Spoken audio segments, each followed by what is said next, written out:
So, your business is taking off. You're growing, you're expanding, and chances are that means a new office is on the horizon. It sounds exciting, right? But hold on. In Romania, changing your company's address is way more than just ordering new business cards. It's a critical legal move, and if you get it wrong, well, you could be in for some serious headaches. So let's dive in and figure out how to do this the right way. All right, here's our game plan. We're going to break this down into 6 clear sections. We'll kick things off with what a legal address even is, then we'll walk through all the prep and paperwork, and finally we'll cover what you need to do even after the move is done. Think of this as your roadmap to a totally stress-free move. First things first, let's get to grips with your company's legal address. Before we even think about the how of changing it, we absolutely have to nail down the why it matters so much. This is the foundation for everything else we're going to talk about. So what exactly is a registered office? Well, it's the official, legally recognized physical location of your company. And the key word here, trust me, is physical. In Romania, you can't just use a P.O. box. This needs to be a real, honest-to-goodness address where the tax authority, ANAF, and other officials can send you important legal documents. And this quote right here, it really hits the nail on the head. We're not just talking about a mailing address. It's described as paramount, absolutely essential for your company's legal standing. In the eyes of the law, this address is a core part of your business's identity. Let's dig into that a bit deeper, because this is important. Your registered office is basically part of your company's DNA. It's printed on your registration certificate, it's written into your articles of association, and it's how the tax authorities find you. Having an old address isn't just an inconvenience. It means you're missing official notices.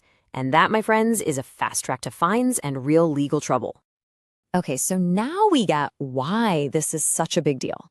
Let's shift gears and talk about preparing for the actual move. This is all about the prep work, the strategic thinking you've got to do before you ever touch a single piece of paper. Before you even think about packing, you've got to ask some big picture questions. I mean, why are you moving? Is it for growth? To cut costs? How is this new location going to affect your taxes or your current contracts with suppliers? And here's a huge one. Are you moving to a different county? Because that can completely change the process you need to follow. Look, this is not the time to guess or just wing it. The advice here is crystal clear. Talk to a Romanian lawyer. Seriously, they live and breathe this stuff, and they can help you steer clear of some very, very expensive mistakes. All right, your strategy is locked in. Now it's time for action. Welcome to Section 3, the essential paperwork. This is where we get into the real nuts and bolts of what you'll need to pull together. Let's break down this list. These are your must-have documents. First up, the shareholder's decision. That's the formal green light from the top. Next, you have to officially update your company's founding document, the Articles of Association, with a new address. Then, you need proof you actually have the right to be in the new space, like a lease agreement. And finally, all of this gets bundled into the official application for registration. With all your documents in a neat pile, we move on to Section 4, making the change official. This is where all that careful preparation finally meets the real world, and you go to the authorities. The process itself is pretty logical when you break it down. You start with that formal shareholder approval we just talked about. Then you take your entire application package and submit it to the National Trade Register Office, also known as ONRC. They'll go through everything, and if it all checks out, they'll issue you a shiny new registration certificate. The final step is getting it published, and boom, it's official.